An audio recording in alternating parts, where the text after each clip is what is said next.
This game is just mind-blowing with the amount of stuff you can do in it, with its over 400 different cars, the fact that it has so many different tracks that have you trying to coast through the courses of America or the streets of Japan, the fact that it has quests that sort of push you outside your comfort zone and lessons that really teach you to be the best driver. This is seriously one of the best racing games of all time, but it also has one giant flaw that we need to address. Let's begin. What's up gamers, DreamcastGuy here, and this is my brutally honest review for Gran Turismo 7.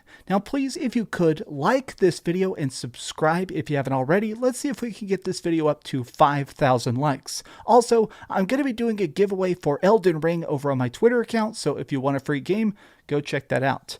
Now, first and foremost, let's talk about what makes this game so great when it comes to just the genre of racing.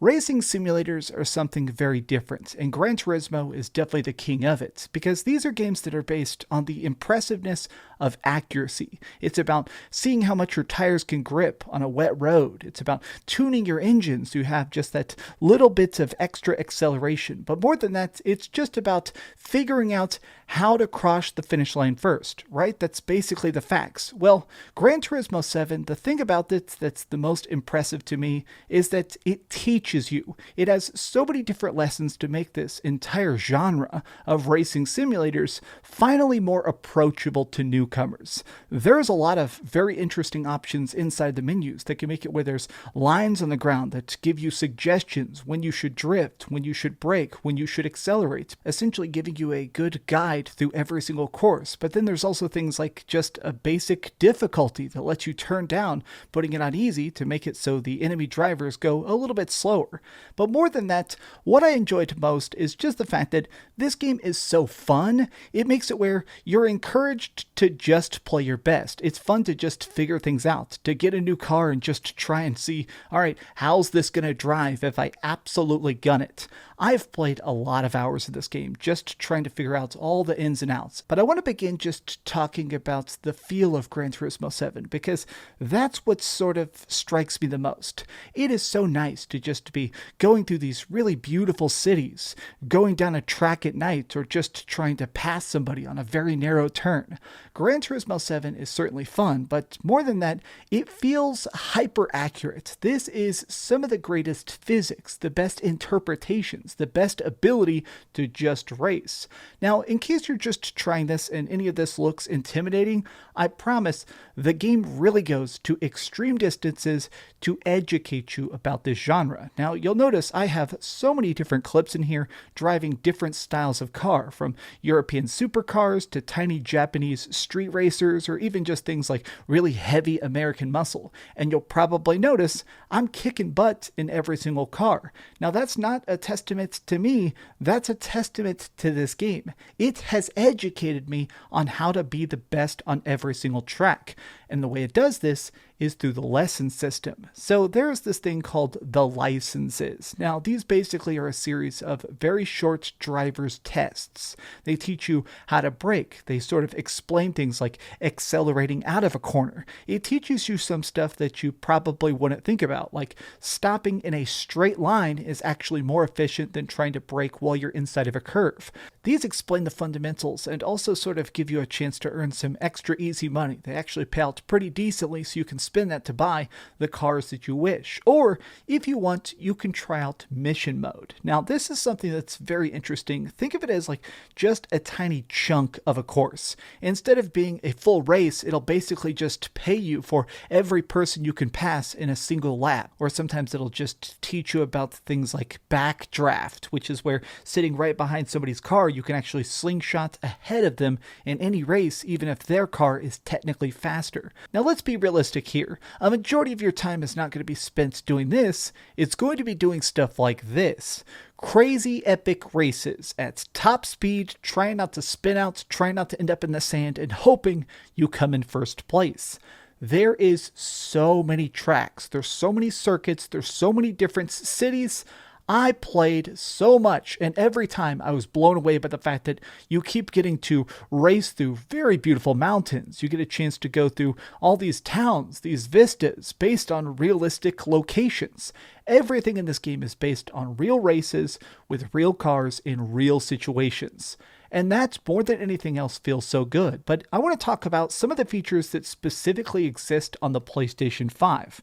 Now, I've been a little bit back and forth when it comes to the haptic triggers. This is one of the new features that exists on the PlayStation 5 that I feel like Sony's been talking about a lot, which is, it's something that's going to make it where the next generation of gaming.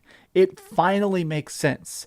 Basically, there are these tiny little engines inside the controller. Now, when you're using this is your brake, this is your gas, but they put in this very subtle shake to small things. Like if you're going through puddles, like sometimes there will be a bunch of like tiny puddles in a row, the controller will actually simulate that little bit of loss of control as you just break free for a millisecond with your tires. There's also, as you're accelerating or as you're trying to stomp on the brakes, there is that realistic physical resistance.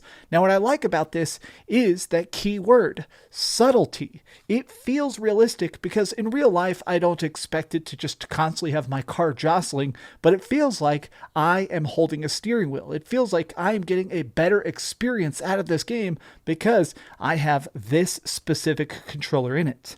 I love that. It's so cool that they managed to finally get this to work in such an effective manner. This game seriously gets me excited for the future of haptic feedback in games. That's so nice. But also, let's talk about those graphics.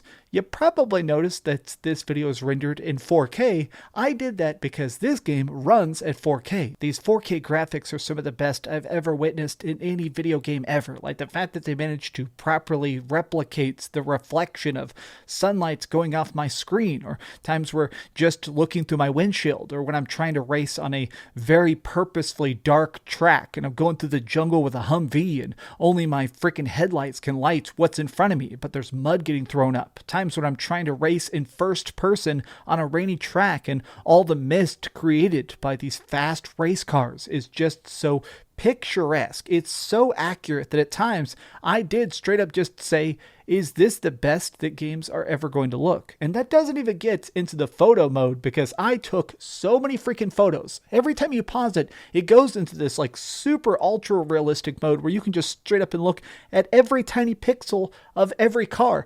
Like how many billions of polygons are inside the tire of a singular vehicle? Like I don't even know how this can work, but let me tell you, it looks so good. I'm glad that they decided to do this because more than anything, Gran Turismo 7 feels like a game that's made for car enthusiasts by car enthusiasts. But that does bring me to the quests. Now, I've decided to call them quests. In the game, they call them menus, which is the most bizarre name ever. But basically, there is a cafe in town that when you go to, it gives you a series of objectives. Now, these can be things like to win a particular race, collect a certain car. It's basically stuff like that. And as you do this, it gives you a pretty substantial payout. It gives you a lot of money so you can go and buy or upgrade what you want. Now, these are pretty cool because they really do force you to try stuff like the missions. It makes you so you want to try and complete objectives. And also, that payout is really, really nice. Now, when you finish these, they give you some very long and incredibly detailed history lessons about different aspects of racing, basically showing you some of the first races ever, the first cars, the first manufacturers. And that's nice, I guess, but I'll be honest, I kind of skipped some of that stuff because I'm here to race, not watch people race. But now, let's talk about the upgrades. How you're going to tinker with your specific favorite supercar. So earlier in this video, I was talking a bit about the fact that there is 90 different courses to play on, which is nice, but you'll notice as you start doing them that not every car is for every course. If you have a 500 horsepower Super Beast, you probably can't take it off-roading. Or if you do have a really nice Jeep or a rally car, you probably shouldn't take it into the narrow streets. It makes it so you really have to try and have a different vehicle for every situation unless you tune it properly. So whenever you want, you can go into the city and buy parts. Now this could be stuff like better transmission, stronger engine, better brakes, or even just things like different styles of tires, so it's more specified for wet tracks or dry roads.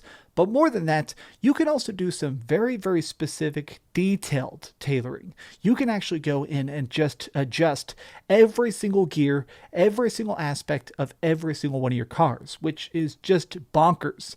This is a 100% simulation of real life. It's kind of cool though, is that this stuff is very optional. It's actually one of those things where if you do not want to go into all the menus and figure this stuff out, you don't have to. Like, this is good for the most hardcore of online racers, but if you're not competitive, if you're just playing for fun, then just do what I did. Put a big spoiler on your car, start going around the track and say screw it. I painted all my cars like purple and orange because I'm just here to have fun. Now, I want to talk about the detriments of this. Everything about this game has been incredibly fun. I think that it's something that's definitely worth the price, but there is two flaws about this game that I need to talk about. One very big and one very small. The first one, this does not work offline. Like, I actually tested this. What you're seeing right now, if you disconnect from the internet, now this is if you unplug your internet or if Sony goes down, you cannot do anything. You can't access your garage. You can't take pictures of your car. You can't paint anything. You can't buy vehicles. You can't do anything except for these single lap races. It deactivates your copy of the game. Now, the reason this makes me mad is because I have a physical copy of the game. I have a real disc. My real disc becomes deactivated essentially when the internet goes out. Now, what sucks is that think about the times that Sony does go offline. Think about the times when there is PlayStation Store maintenance. Your game will break during that. I also feel bad because sometimes people will tell me, hey, I live off in the middle of the swamp or something like that. I can't play always online games. Well, unfortunately, this game is probably not for you. Now, the other problem I have with this game is one that's more of a personal gripe, but this game has that stupid thing where you can spend real money for in-game credits. Now, this is optional, but it constantly asks if you want to do it. Whenever you purchase a vehicle, whenever you finish a race, a lot of times it'll say, wow, you got like 50,000 credits. How about you top it off over on the PlayStation Store? Now, I'm playing this before the game is actually out, so I can't look at the PlayStation Store, but it seems like they're hopefully cheap. Like, I don't know, but it's really weird. Anytime a game tries to sell you in-game money, I personally do not like it. Somebody's going to do it, and to me, that just seems lame. Like, you already get paid so much. Why do this? It's only going to make you look more desperate. All right, with that being said, we've heard a lot of good and a little bit of bad, but let's go over the ratings board and put a big number on it. I am giving Gran Turismo 7 a 9.5 out of 10. Thank you so much for watching, gamers, and also thanks to everybody who decided to like this video or subscribe. You guys deserve to have the very best day. Well, please do me the biggest favor of all and keep dreaming. I have been incredibly hungry the entire time I filmed this video, so now I'm going to go eat a can of beans. Yes, I seriously eat beans out of a can at my desk. Oh, so good. Thanks so much for watching that video. If you want to see something else, you can always click this link to see what I put up last, or, subscribe and see what's coming up next. Also, I promise that whatever I do, it'll try not to suck.